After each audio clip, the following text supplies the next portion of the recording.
இருபத்தி வணக்கம். எப்பொருள் யார் யார்வாய் கேட்பினும் அப்பொருள் மெய்ப்பொருள் காண்பது அறிவு. எப்பொருள் எத்தன்மையாயினும் அப்பொருள் மெய்ப்பொருள் காண்பது அறிவு. வெளியே பார்க்கின்ற அறிவு, உள்ளே முடிவெடுக்கிற அறிவு. வெளியே பார்க்கிற அறிவு என்பது அனைவரும் சொல்வதை கேட்டு அந்த உண்மையை நீங்கள் உணர வேண்டும் என்பதற்கு தான் இயற்கை நமக்கு தனிப்பட்ட மூளை கொடுத்திருக்குது. இந்த தனிப்பட்ட மூளையினுடைய முடிவு தான் இறுதியானது. மூளை என்பது உங்களுக்கானது.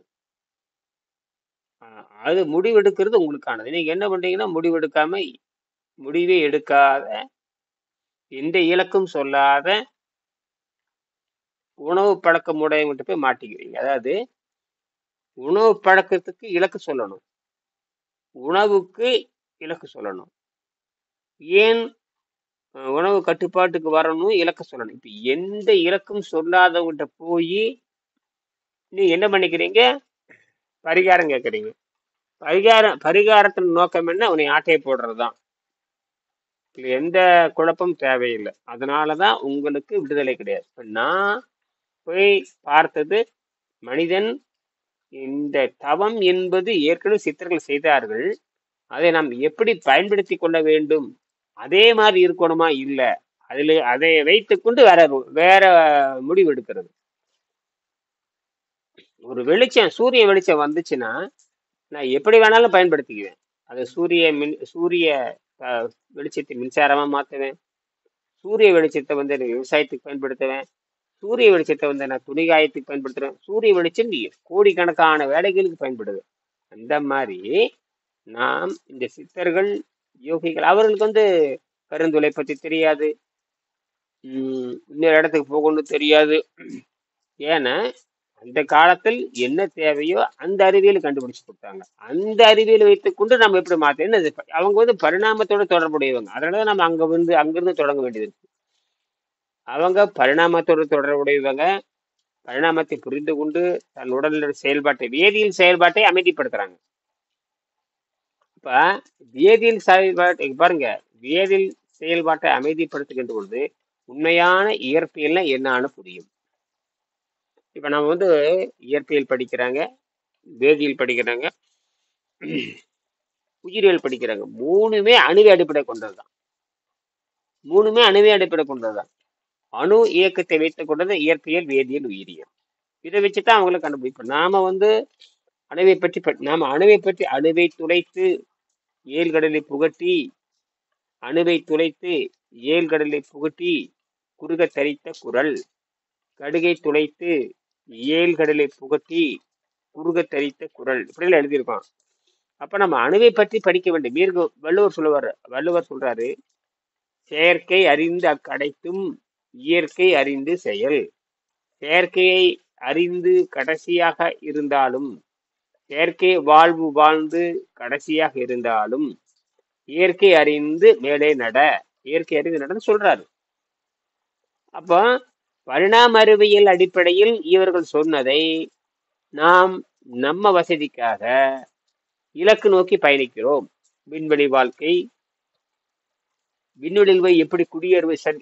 சில பேர் கேட்பாங்க, என்னங்க விண்வெளிங்கிறீங்களா, மனம் மட்டும் போகுமான? அட முட்டாள்களே, மனம் போறதில்ல, உடல்களே போகுது. நிறைய பேரு விண்வெளியில செத்து போய் போறதுன்னு நினைச்சிட்டு இருக்கிறான். விண்வெளின்னா எப்படி மனம் மட்டும்? இப்படி ஒரு லூசுகள்லாம் இருக்கானுங்க, நமக்கு அப்படிதான் தெரியுது. இல்ல, உடம்போடு போய் வேறு உலகம் கிடையாது, அது நமக்கான உலகம். வேறு உலகம்னு செத்து போறது இந்த சினிமால காட்டுற மாதிரி மந்திரலோகம், இந்திரலோகம், சந்திரலோகம், விட்டலாச்சாரிய படத்துல காட்டுற மாதிரி பூதக லோகம், அப்படி நினைச்சுக்கிட்டு இருக்க அந்த காட்டு பிராண்டிகள். அப்படி எந்த அளவுக்கு மனம் மழுங்கி போய் கிடக்கிறது. இல்ல, நாம் நமக்கான அதுக்குதான் கண்டுபிடிப்பு. அதுக்குதான் இப்போ இத்தனை விஞ்ஞானிகள் கண்டுபிடிச்சிருக்கான, ஒருத்தனாவது இது விண்வெளிக்கும் பயன்படும்னு சொல்லியிருக்கானா? சொல்லவே கிடையாது. அவனுக்கு அந்த இலக்கே கிடையாது. இருக்கு, மழை பெய்யுது, கதவை சாத்துறேன்.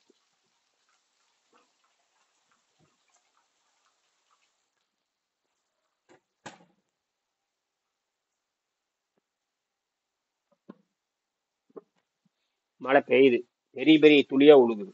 பெரிய பெரிய தெளிவா நூல் போடு. சரி. இங்கேயும் லேசா வருதுங்க. இங்க இங்கேயும் லேசாங்க. லேசா இருக்குதா? ரைட். போயிட்டு 2 நாளைக்கு போய் அப்புறம் நின்று போயிரு. அப்புறம் அவ்வளவு 1 வருஷத்துக்கு காயாது. சரி. அது வந்து அவ்வளவுதான் நீங்க இது. இது விண்வெளியில வாழ்றதுக்கும் இப்ப நம்ம இங்க வாழ்ந்துட்டு இருக்கோம்ல, இதுக்கும் என்ன சாமி வந்து வித்தியாசம்? அப்ப விண்வெளியில பூமியில வந்து பாத்தீங்க நீர் இருக்கு, நெருப்பு இருக்கு, காற்று இருக்கு, எல்லாமே இருக்கு. விண்வெளியில எதுவுமே இல்லை, ஆகாயம் மட்டும்தான் இருக்கு. பூமியில பூமியில நீரு, நெருப்பு, காற்று இல்லையா? நீரு, நெருப்பு, காற்று இல்ல, 4மே இருக்கு. விண்வெளியில் 4மே இல்லை அப்படின்னா மிதவை வீடு கட்டி தான் வாழ்றோம். அல்லது நமக்கு 2 வாய்ப்பு தான் இருக்கு. நிலாங்கிற ஒரு நிலம் இருக்கு. நிலம் இருக்குது. நிலா. அது விட்ட செவ்வாய் நிலம். இதெல்லாம் பாத்தீங்கன்னா கடைசி பூகம்பம் அதுல நிலாவிலையும் பூகம்பம் ஏற்பட்டு நீர் உள்ள போயிடுச்சு.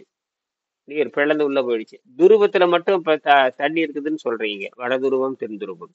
அதே மாதிரி செவ்வாயிலும் ஒரு காலத்துல நீர் இருந்திருக்கிறது. இப்ப கண்டுபிடிச்சிருக்கீங்க. இப்ப கூட 15 வருஷம் ஆராய்ச்சி பண்ணிட்டு இருக்கிறாங்க. செயற்கை போயிடுச்சு. அது பார்த்து பயண்டவர் போய் ஆராய்ச்சி பண்ண ரோபோட்லாம் போய் ஆராய்ச்சி பண்ணிட்டே இருக்காங்க. பயங்கரமான கண்டுபிடிப்பு அதெல்லாம். நினைச்சு பார்க்க முடியாத வேற்றுக்கோள்களுக்கு போய் இறங்கி அதை ஆராய்ச்சி பண்ணிட்டு இருக்கு. சரி, அதிலே கடைசி பூகம்பத்தினால் அந்த நிலா பிளந்து இந்த செவ்வாய் பிளந்து தண்ணியெல்லாம் உள்ள போயிடுச்சு. துருவம்னா கடைசி வடக்கே தெற்க இது துருவம்னா கடைசி, துருவம்னா மலை, துருவம்னா எல்லை, இப்படி சொல்லிட்டே போலாம். அங்க வந்து நீர் இப்ப நம்ம பூமியில பாத்தீங்கன்னா இப்ப துருவத்துல வட துருவம், தென் துருவத்துல பனி வந்தாச்சு. பனி நடுவுல கடல் இருக்கு. இதுதான் அப்பப்போ பிளந்துகிட்டு இருக்குது. இது உள்ள போயிடும். சரி, இதெல்லாம் மறந்துருக்கு. இதெல்லாம் இருக்கு. இதெல்லாம் நடக்கத்தான் போகுது. இன்னைக்கு நிலா நடந்த மாதிரி செவ்வாயில் நடந்த மாதிரி நடக்கத்தான் போகுது. இன்னைக்கோ நாளைக்கோ எப்ப வேணா ஏற்படலாம். அதுல வந்து முடிவே கிடையாது. ஆக நாம் செயற்கையாக காற்று எல்லாம் எடுத்துட்டு போகணும். நம்ம மாதிரி யோகிகளுக்கு உணவு பழக்கம் தேவையில்லை. பிறந்த குழந்தைகளுக்கு அகத்தூய்மை பண்ணி ஆகணும். அது எங்க போனாலும் பண்ணி பாருங்க. அகத்தூய்மை அங்க போனாலும் நீ விவசாயம் பண்ணி ஆகணும். அதுக்கு தான் விவசாயத்தை பத்தி ஆராய்ச்சி பண்றாங்க. விண்வெளியில எல்லாமே முளைக்குதுன்ட்டான். விண்வெளினா விண்வெளி ஆய்வகம். அது ஒரு வீடு தான். ஆனா எப்படின்னா பூமியில இருக்க அத்தனை பூமியில இருக்கிற காற்று அடிப்படை. நைட்ரஜன் கட்டாயம் இருக்கணும். அப்புறம் ஆக்சிஜன் கட்டாயம் இருக்கணும்.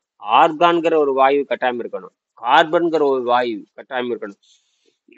4மே அந்த கேஸ் அந்த எடுத்துட்டு போயிடுறாங்க. கூலிங் பண்ணி திரவ வடிவில் எடுத்துட்டு போயிடுறாங்க. அது அப்படியே லீக் ஆகிட்டே இருக்கும். மனிதன் சுவாசிக்க இருக்க மாதிரி தான். அப்புறம் மின்சார உற்பத்தி பகுதி அனைத்தும் பூமியில நடக்கிற அத்தனை வேலை ஒன்னும் இது வரைக்கும் திருமணமாகி இனப்பெருக்கு மட்டும்தான் பண்ணல. எல்லா ஆராய்ச்சியும் பண்ணிட்டாங்க. அப்ப தகுதி உள்ளதாக இருக்கிறது. அங்க எல்லா விதைகளும் அந்த ஈர்ப்பு விசை இல்லைங்கிறது சொல்றாங்க. ஆனால் அங்கேயும் தாவரம் முளைக்கிறது. அப்ப உயிர் இதுக்கு பேரு பாத்தீங்கன்னா விண்வெளி உயிரியல்னு சொல்லலாம். விண்வெளி இயற்பியல்னு சொல்லலாம். விண்வெளி வேதியியல்னு சொல்லலாம். ஆங்கிலத்துல அஸ்ட்ரோ கெமிஸ்ட்ரி. அஸ்ட்ரோனா விண்வெளி, அவ்வளவுதான். அஸ்ட்ரோ கெமிஸ்ட்ரி, அஸ்ட்ரோ பிசிக்ஸ், விண்வெளி இயற்பியல். என் பொண்ணு விண்வெளி இயற்பியல் படிக்கிறாங்க. எங்க போனாலும் உயிர் இப்ப என்ன ஆராய்ச்சி பண்ண உயிருக்கு என்ன பங்களிப்புன்னு கேட்கணும். இது எவனும் கேட்கறதில்ல. உயிருக்கு என்ன பங்களிப்பு?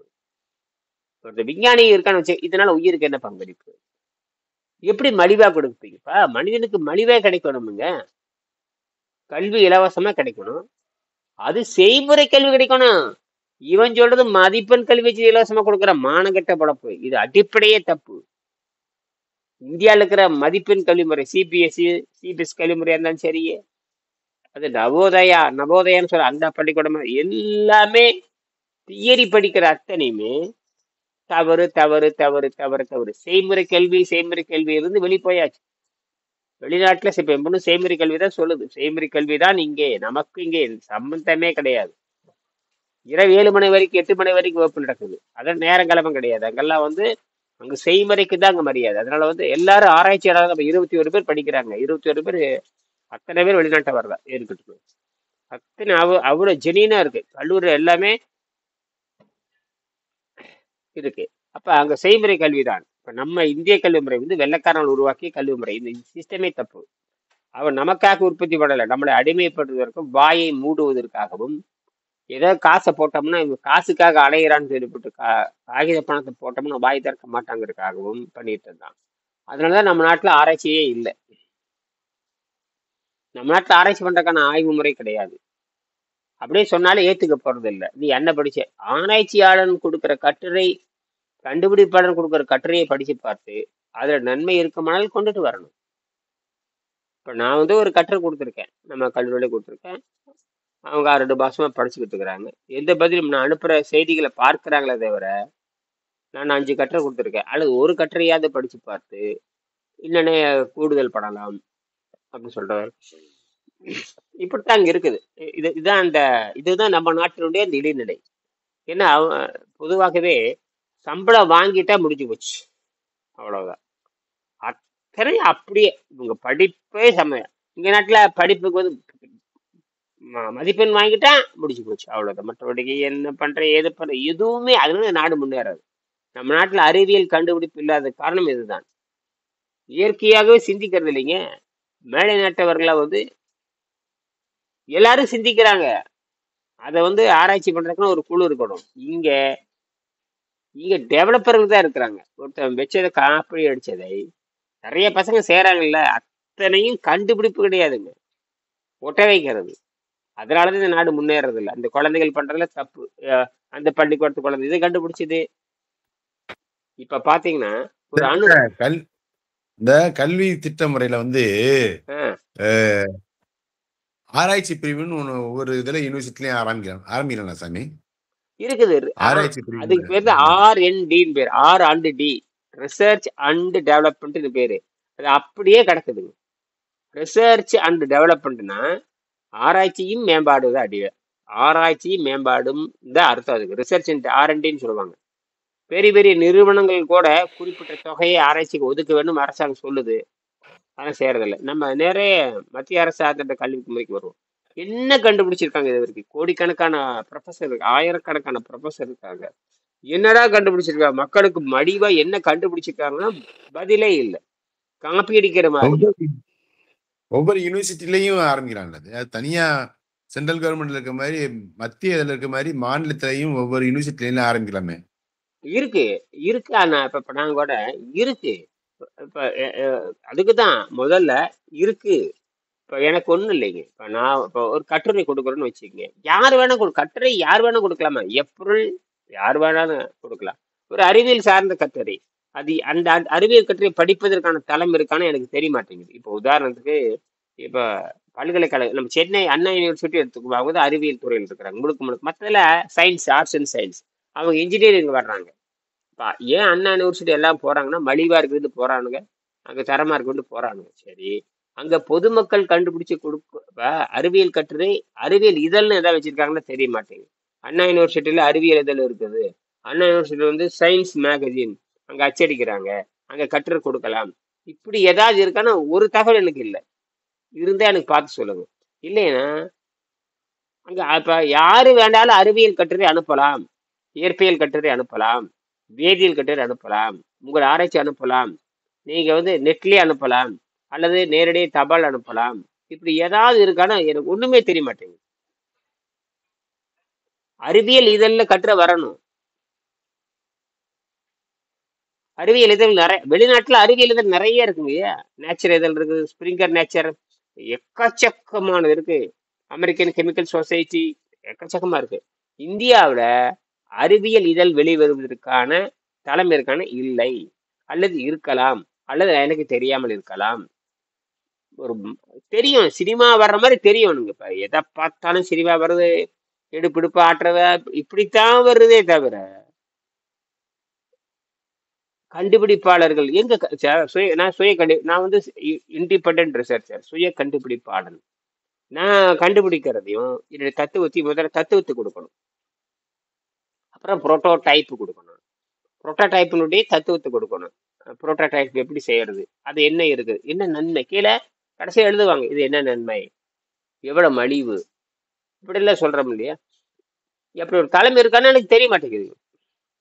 ஆனா உலகம் பூராம அறிவியல், நீங்க அறிவியல் அறிவியல் மேக்சின் போட்டு பாருங்க. நீங்க நெட்ல போய் அறிவியல் அதாவது சயின்ஸ் மேக்சின் லிஸ்ட் கொடுங்க, அது வந்துகிட்டே இருக்கு நூற்றுக்கணக்கான. அது முக்கியமான international famous science magazine website, அதாவது science magazine website, science website எக்கச்சக்கமா இருக்கு நூற்றுக்கு. அதுல முக்கியமா பாத்தீங்கன்னா நேச்சர்னு சொல்லுவாங்க. நேச்சர் இதழ் உலக புகழ்பெற்றது. நேச்சர் இதழில் ஒரு அறிவியல் கட்டுரை வந்துட்டாவே பெரும்பாலும் அங்கீகாரம் கிடைச்ச மாதிரி. ஏன்னா அது உலகத்தில் இருக்கிற அத்தனை ஒரு கட்டுரை போட்டோம்னா உலகத்தில் இருக்கிற அது தினம் நம்ம கட்டுரை எழுதலாம். 2 நாளைக்கு ஒரு நம்ம தராத படுத்து படுக்க. இப்போ உங்களுக்குலாம் அனுப்புற இல்லையா, நீங்க படிச்சு பாக்குறீங்க, படிச்சு பார்த்து யாராவது அனுப்புறீங்களா, அனுப்பலாம். ஆனா அனுப்பிச்சோம்னா அவங்களுக்கு அந்த உணர்வு வேணும், நம்மகிட்ட அனுப்பிச்சிருக்காங்களே இது எவ்வளவு டெவலப் உண்மையா இருக்கு. ஏன்னா அவங்க அப்போ அவங்களுடைய பாடத்திட்டத்தில் இல்லாதது இருக்கும் பொழுது ஏன் ஆர்வம் காட்ட மாட்டேங்கிறாங்க. நான் வந்து நேரடியே ஒரு கட்டுரை கொடுத்து போட்டேன். நேரடியே ஒரு 30 பக்கத்துக்கு ஒரு கட்டுரை கொடுப்பேன். 5 பக்கம் ஒவ்வொன்றும் வெவ்வேறு தலைப்புல இது எப்படி செயல்படும் சொல்லிட்டு ஒரு 4 பக்கம் 5 பக்கம் கொடுக்குறேன். அவங்களுக்கு புதுசு அல்லவா, அதை சரி புதுசா இருக்கிறப்ப தெரிஞ்சுக்கணும் இல்லையா. அது ஏதோ ஒண்ணு அவங்களை தடை செய்யுது. கேர்லெஸ் அவேர்னஸ் இல்லாத கேர்லெஸ். கேர்லெஸ். இப்போ டீம்டு யூனிவர்சிட்டின்னு வச்சிருக்காங்க இல்லையா சென்ட்ரல் கவர்மெண்ட் நிகர்நிலை பல்கலைக்கழகமா, அது முழுமை பெறாத நிகர்நிலை பல்கலைக்கழகம், அந்தஸ்து. ஆமா, அது நிறைய இருக்கு. நம்ம தமிழ்நாட்டு நிறைய இருக்கு, கோயம்புத்தூர்ல இருக்கு, மதுரையில கூட இருக்குன்னு நினைக்கிறேன், நிறைய இருக்கு, திருச்சியில் இருக்கு, நிறைய இருக்கு. ஆனால் எல்லாம் அது யூனிவர்சிட்டி மனித வள மேம்பாட்டுத்துறைக்கு கீழே வந்து அது வந்து வருது. ஆமா,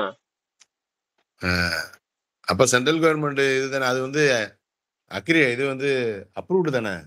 ஆமா, அது மத்திய அரசாங்கத்தினுடைய உதவி, மத்திய அரசாங்கத்து பார்வை இல்லாமல் நடக்காது. நம்ம அறிவியல் தளத்தை நம்மளுக்கு வந்து பயங்கர தடைகள் இருக்கிறது. நமக்கு நாமே தடையா, என்ன தடை, இந்த இயற்கை நாம் ஏன் நெருங்க முடியவில்லை, ஏன் வந்து நம்ம வந்து அரசு நடத்துற துறையோடு நாம் ஏன் நெருங்க முடியவில்லை. அப்ப எப்படி உள்ள போறது, ஒண்ணும் இல்லை, இந்த புத்தகத்தை நேர்ல கொடுத்தாவது பேசலாம். புத்தகத்தை கடிதம் மூலமாகத்தான் போகுமே தவிர நேர்ல பேசி கொடுக்க முடியும். நேர்ல சந்திக்கிற வேற ஏதோ ஒரு வேலைக்கு அவங்க வர்றாங்க, அப்படித்தான் கொடுத்துருக்காங்க. நேரடியா போய் டிபார்ட்மெண்ட் போய் ஒரே ஒரு முறை தரமணையில போய் கொடுத்தேன், பல்கலைக்கழக தஞ்சை தரமணையில் போய் தமிழ் ஆராய்ச்சி கொடுத்தேன். அதே மாதிரி நான் ரெஜிஸ்டர் தப்பானதை அனுப்புறேன் தவிர நம்ம கூட அடிச்சிருக்கோம் இல்லையா, பதில் இல்லை. அதனால ஏதாவது ஒரு வகையில் இது வந்து ஆகுது. இந்த புத்தகத்தையே வந்து ஆராய்ச்சி பண்ணி ஒரு ரைட்ஸ் கேட்கலாம்னு சாமி.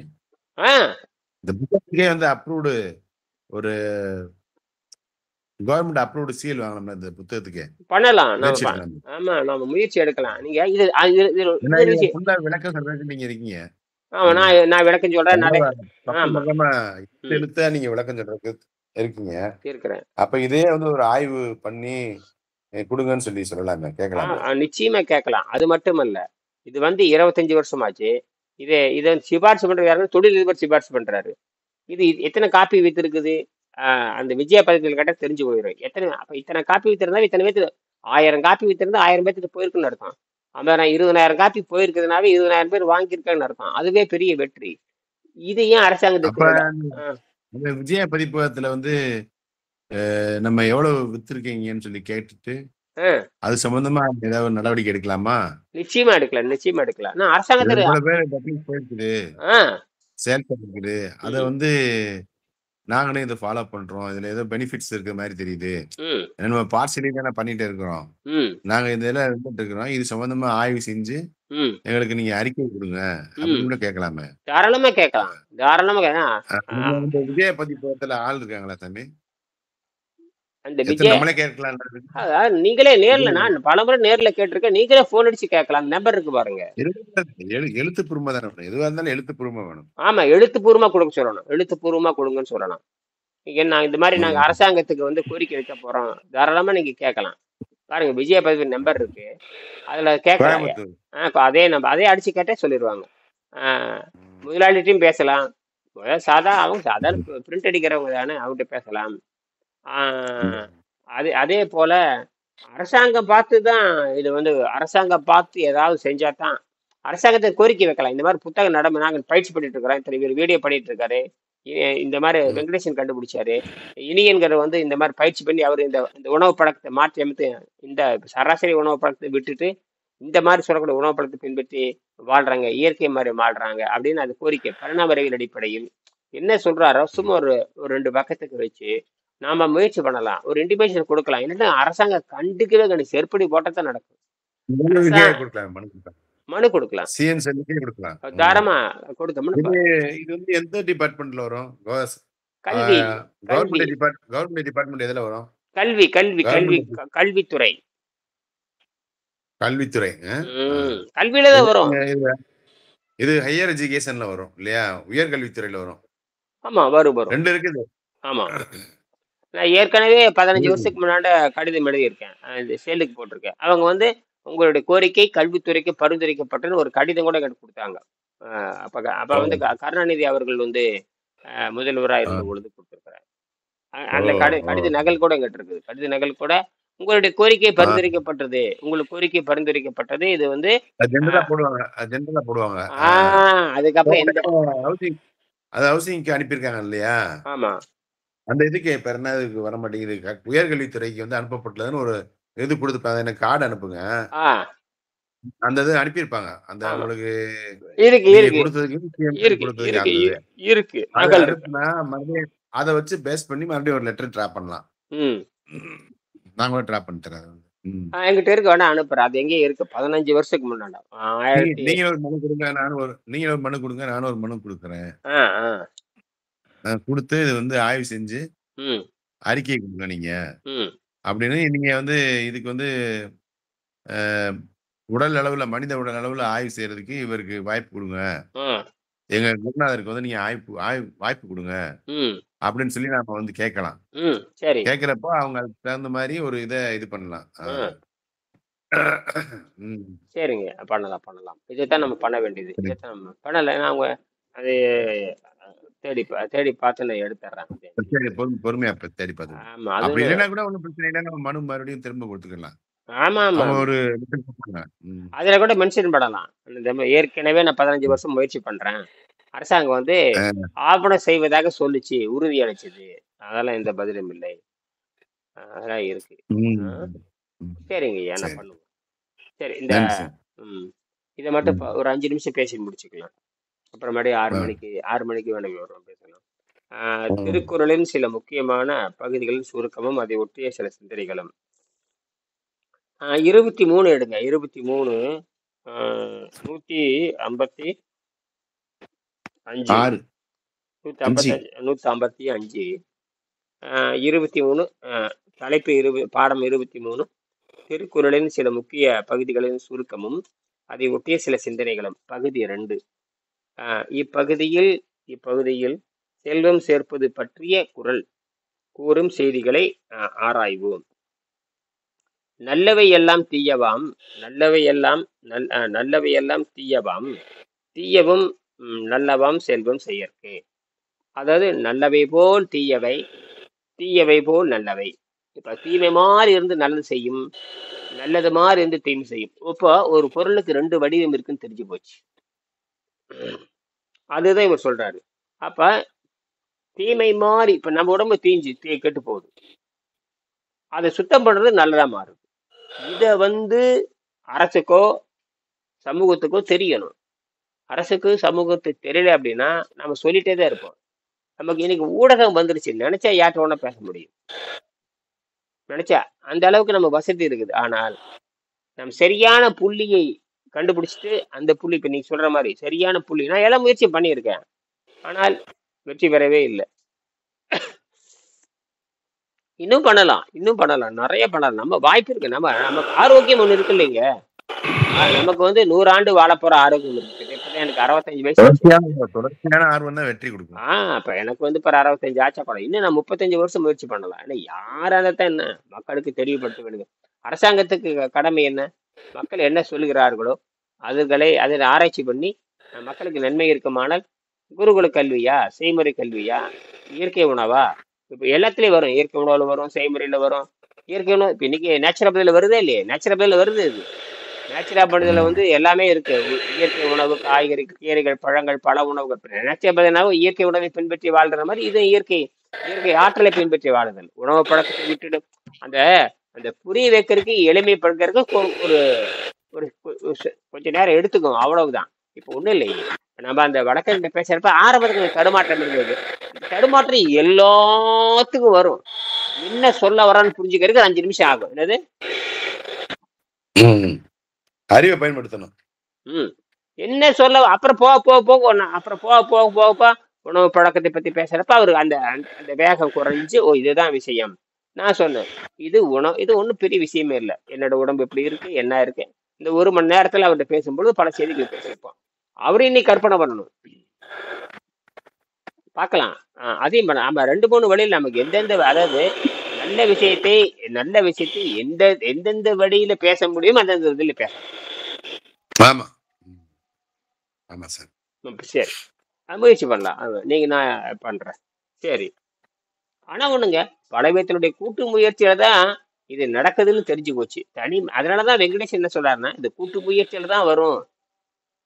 இந்த புத்தகம் வெளிவரணும்னா உண்மையாலுமே அவர் கடிதத்தோட நிறுத்தி இந்த புத்தகம் வெளிவரும்போது நமக்கு தெரியவே தெரியாது. உடனே டாக்டர் மகாலிங்கம் தொழிலதிபர் அந்த முயற்சி எடுக்கலைன்னா இப்போ இந்த அறிவியல் நமக்கு கிடைக்காம போயிருக்கோம். ஒண்ணுமே பண்ணியிருக்க முடியாது. நான் என்ன பண்ணியிருப்பேன்னா, அவர் கையில் எழுதுனதான் என்கிட்ட வச்சிருக்கிறேன். வச்சு என்ன பண்ண முடியும்? நல்ல வேலை இந்த புத்தகம் ஆகி இப்ப 2வது வந்து வசதி உள்ள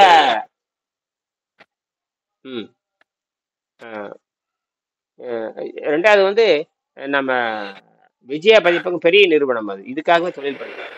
அங்க பண்ணிட்டு இருக்கேன். அங்க போயிடுச்சு. அவங்க இன்னும் ஆங்கிலத்துல மொழிபெயர்த்து கொடுத்தாச்சுங்க. ஆங்கிலத்திலயும் ஆங்கிலத்திலயும் வெளிவர காரணம் அவங்களுக்கு வந்து வியாபாரிகள்னாவே அவங்க செய்ய மாட்டாங்க. அவனுக்கு லாபம் வரும்னாத்தான் செய்வான், செய்யவே மாட்டான். அதான் அவனுடைய பண்பு. ஆங்கிலத்துல வெளிவந்திருந்தா எவ்வளவோ நடந்திருக்கு. நீங்க கூட போன் பண்ணி கேட்கலாம். இன்னைக்கே நீங்க போன் பண்ணி கேட்கலாம். இன்னைக்கு ஞாயிற்றுக்கிழமை விட்டுருங்க, நாளைக்கு நீங்க திங்கக்கிழமை கேளுங்க, போன் பண்ணி கேளுங்க. நானும் பலமுறை கேட்டாச்சு. இந்த மாதிரி ஆங்கிலத்துல வரும்னு சொல்லிட்டு போனாரே வெங்கடேஷன், புத்தகத்துல குறிப்பிட்டிருக்காரு, நான் என்னுடைய புத்தகம் இது ஆங்கிலத்துல வெளிவர இருக்கிறதுன்னு. அவர் அப்பவே 2017 கொடுத்துட்டாருங்க. இன்னைக்கு 10 வருஷம் ஆக போகுது. 2017, 18, 19, 20, 21, 7, 8, 9 வருஷம் ஆக போகுது. எந்த பதிலுமே இல்லை. ஆங்கிலத்துல வந்திருந்தா நிறைய பேர் படிச்சிருப்பாங்க. இந்த தமிழ் புத்தகம் நான் தான் அதிகமா வாங்குறேன், 30-40 வாங்குறேன். தமிழ் புத்தகம் நிறைய போறதுக்கு நான் முயற்சி பண்ணேன். இப்போ நான் எத்தனை புத்தகமா இருக்க முடியும்? 10 நாளா எந்த புத்தகம் போகல. நான் போறேன், நான் வந்து நன்கொடை கேட்கறேன். நான் சும்மா சொல்லி தரதில்லை. புத்தகம் அவன் விற்பனைக்கு வச்சிருக்கிறேன். அவன் விற்கிற நோக்கத்துல அனுப்புறான். நாம அப்படியே இல்லை, சொல்லி கொடுத்து நம்ம பேசி நம்ம வந்து அந்த நன்கொடை வச்சு நம்ம சிறு வாழ்க்கை அவங்க கொடுக்குற நன்கொடை வச்சு இந்த வாழ்க்கை நடந்துட்டு இருக்குது. எனக்கு எந்த வருமானமும் கிடையாது. இதை வச்சுதான் ஓட்டிக்கிட்டு இருக்கிறேன். இதை வச்சுட்டு இவ்வளவு வேலை பண்ணிட்டு இருக்கிறேன். அப்ப அதனாலதான் இவ்வளவு கடுமையை பேச வேண்டியது இருக்கு. நாம வந்து வியாபாரி மாதிரி நடந்து கொள்ள முடியாது. நான் வந்து தினம் 1000 புத்தகம், இந்த புத்தகத்தை வித்து தான் பொழப்பு கிடையாது. நான் வந்து புத்தக கடை எதுவுமே இல்லை. அந்த பேச்சு திறமை வைத்துக்கொண்டு, நான் செயல்பாட்டை வைத்துக்கொண்டு எங்கிட்ட புத்தகம் வாங்குறாங்க தவிர நான் புத்தக வியாபாரியும் கிடையாது. அதனால எனக்கு ஒரு பெரிய பிரச்சனை இருக்கு. நான் புத்தக கடை வச்சுக்கிட்டு 100 புத்தகம் வச்சிருக்கேன், அதோட இந்த ஒரு புத்தகம் அப்படி கிடையாது நம்ம கிட்ட. இனியன் பண்ற முயற்சிங்கிறது நினைச்சு கூட பாருங்க. எனக்கு தெரியும், நான் புத்தக வியாபாரி கிடையாது. நான் இந்த ஒரு புத்தகத்தை வச்சு என்ன பண்ண முடியும்? ஒன்றும் பண்ண முடியாது. நான் வியாபாரியே கிடையாது. நான் பாடம் நடத்துறவன். எங்கிட்ட நீங்க கேட்கறப்ப 1000 ரூபா நன்கொடை கொடுக்க. ஒரு புத்தகத்தோட விலையை அந்த 250 ரூபா இப்போ அதிகபட்சமா 270, 250 ரூபா வரும் போக்குவரத்து செலவோட. நான் கேட்கறது 1000 ரூபா கேட்கறேன். யாரு கொடுப்பாங்க? அந்த உண்மை உணர்ந்தவங்க உங்களை மாதிரி இருக்கவங்க 4 பேர் கொடுப்பாங்க. எல்லாரும் கொடுப்பானா?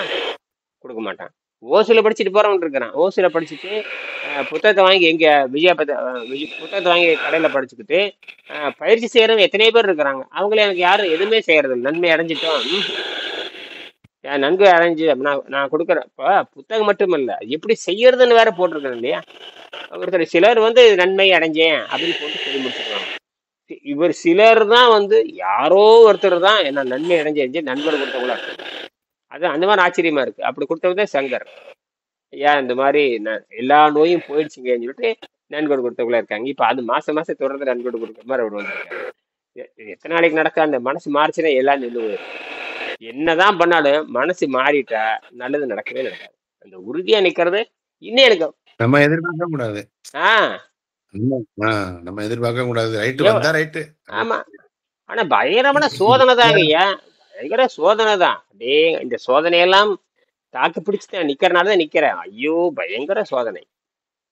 ஏன்னா எதுவுமே செய்ய முடியாதுங்க. ஏன்னா இதுலயே இப்ப ஒரு ஆசிரியர்னா இதுலதான் கவனம் செலுத்தணும், இல்லைன்னா மற்ற கவனம் செலுத்தினா போயிடும். நான் அறிவியல், அந்த அறிவியல், அந்த அறிவியல் மெய்யறிவியல் இந்த ரெண்டை தவிர வேற எதுலயும் நான் இறங்கவே முடியாது, இறங்கவும் கூடாது.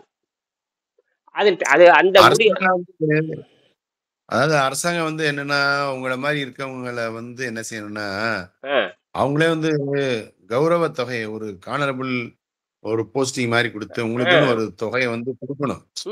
அது உங்களுடைய இதை வந்து ஆய்வு செஞ்சு கொடுக்கணும். நீங்க இப்படி பண்றாரு, இதனால மக்களுக்கு ஒரு நல்ல இது கிடைக்குது, இவருக்கு வந்து ஒரு மாசத்துக்கு இவ்வளவு தொகை வந்து நிர்ணயிக்கலாம். 50,000 1,00,000 சொல்லிட்டு நிர்ணயம் பண்ணி கொடுக்கலாம், கௌரவ தொகையா கொடுக்கலாம். கொடுத்து மக்களுக்கு நீங்க ஃப்ரீயா கூட சொல்லி கொடுங்கன்னு கூட சொல்லலாம். அக்கறை இருந்ததுன்னா கவர்மெண்ட்டுக்கு எவ்வளவோ சம்பளம் கொடுக்குறாங்க தேவையில்லாம, டெய்லி ஒரு நாளைக்கு 5 கிளாஸ் நடத்துறீங்க, அது கொடுக்கலாம், அது கூட செய்யலாம்.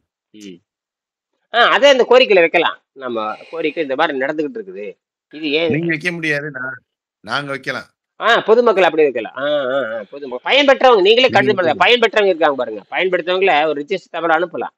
இந்த புத்தகத்தை வச்சு புத்தகத்துல குறிப்பு எடுத்து எழுதி இந்த மாதிரி நாங்க பயன்பெற்று இருக்கிறோம், இதையே நீங்க செய்யக்கூடாது, நாங்க இத்தனை பேர் பயன்படுத்துறோம். இதோட இந்த புத்தகம் மட்டும் இல்ல, இவர் பல்வேறு ஆராய்ச்சிகள் வந்து சமூகத்துக்கு வந்து செஞ்சுட்டே இருக்கிறாரு தொடர்ச்சியா. இவருக்கு வந்துட்டு இந்த மாதிரி நீங்க வந்து ஒரு கௌரவ தொகையா இவர் மானியமா நீங்க கொடுக்கலாம் அவருக்கு அப்படின்ற மாதிரி கூட நம்ம வந்து சொல்லி பார்க்கல. நடக்குது நடக்கல ரெண்டாவது. ஆமா, அது நிச்சயமா பதில் கொடுத்தாகணும் இல்லையா? நீங்க செல்லு போட்ட பதில் கொடுத்தா பதில் வரும். அதை வச்சு நோண்டலாம், அதை வச்சு நோண்டலாம்.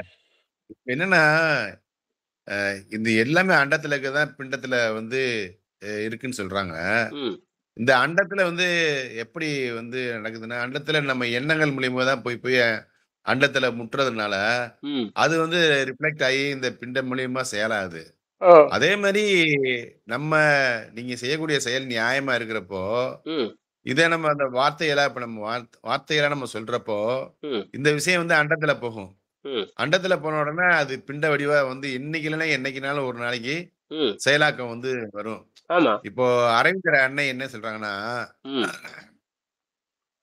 இப்ப நான் வந்து ஒருத்தனுக்கு வந்து ஒரு எண்ணம் நான் இப்படி நடக்கணும் அப்படி நடக்கணும்னு நினைச்சேன்னா அது வந்து ஒரே நாளே நடக்குமா, 5 நாள்லயே நடக்குமா, 50 நாள்லயே நடக்குமா, 5 வருஷம் கழிச்சு நடக்குமா, 50 வருஷத்துல நடக்குமா, 100 வருஷத்துல நடக்குமா, திரும்ப வந்து அது வந்து செயலாக்கமா வந்துருமா அது நமக்கு? அது மாதிரி நம்ம வந்து இத வந்து இப்படி பேசுறதுனாலயே வந்து ஒரு இதுக்கு வந்து கட்டாயம் வந்து ஒரு ரிப்ளை நமக்கு வந்து கிடைக்கும், ஒரு பலன் கிடைக்கும் கட்டாயம். அதனால இப்படி பேசலாம், நம்ம இப்படி பேசுறது நல்லதுதான். எழுத்து வடிவமா எழுதி கொடுக்கறதுனால அதுவும் இந்த பூமியில இந்த இதுல வந்துட்டு எண்ணத்துல போய் பதிவாகும். அது சும்மானாலே எழுதி போடணும், அது ஒரு நாள் வேலை செய்யும். அப்படித்தானே நான் வந்து பண்ணிருக்கேன். இப்ப நம்ம 2வது முயற்சி வந்து ஐஐடில பண்ணங்காட்டி ஐஐடில ஒரு கடிதம் வந்துச்சு, தாமதமாச்சு, நேரா போனா இப்ப இப்படி ஒண்ணு இருக்குன்னு ஒரு வழக்கறிஞருக்கு தெரியுது இல்லையா? இதை நம்ம இந்த முயற்சி பண்ணலைன்னா இப்ப வழக்கறிஞருக்கு இப்படி ஒரு புத்தகம் இருக்கு, இதற்கான ஒரு கோரிக்கை கூப்பிட்ட உடனே நீங்க வந்து அலுப்பு பார்க்காம உடனே கிளம்பி இதுல இருந்து திருச்சியில இருந்து வந்து தங்கி இருந்து மறுபடியும் திரும்ப போய் இதனால என்ன இது மாதிரி இதனால என்ன உங்களுக்கு லாபம் இருக்குது? ஆனா வந்து இப்படித்தானே நீங்க உழைச்சிருந்திருப்பீங்க இதுக்கு முன்னாடி. அங்க இருந்து எடுத்துட்டு போய் இதுல இருந்து கோபிச்செட்டிப்பாளையத்துல இருந்து போய் கோயம்புத்தூர்ல போய் அவரை போய் பார்த்து இதுக்குன்னு மெனக்கெட்டு எவ்வளவு நாள் உழைச்சிருப்பீங்க? 17 ஆண்டுகள் உழைச்சிருக்கேன். அந்த அனுபவத்தை சுமந்து இன்னைக்கு எத்தனையோ பேருக்கு வந்து நீங்க பண்ணிட்டு இருக்கீங்க, சொல்லி கொடுத்துட்டே இருக்கீங்க. இதெல்லாம் ஒரு இயற்கை பார்த்துட்டே இருக்கும். ஆமா, இயற்கை பார்த்துட்டு தான் இருக்கும், நல்லது நடக்கும். மறுபடியும் நம்ம வந்து பேசுவோம். சரிங்களா? நன்றி, வணக்கம்.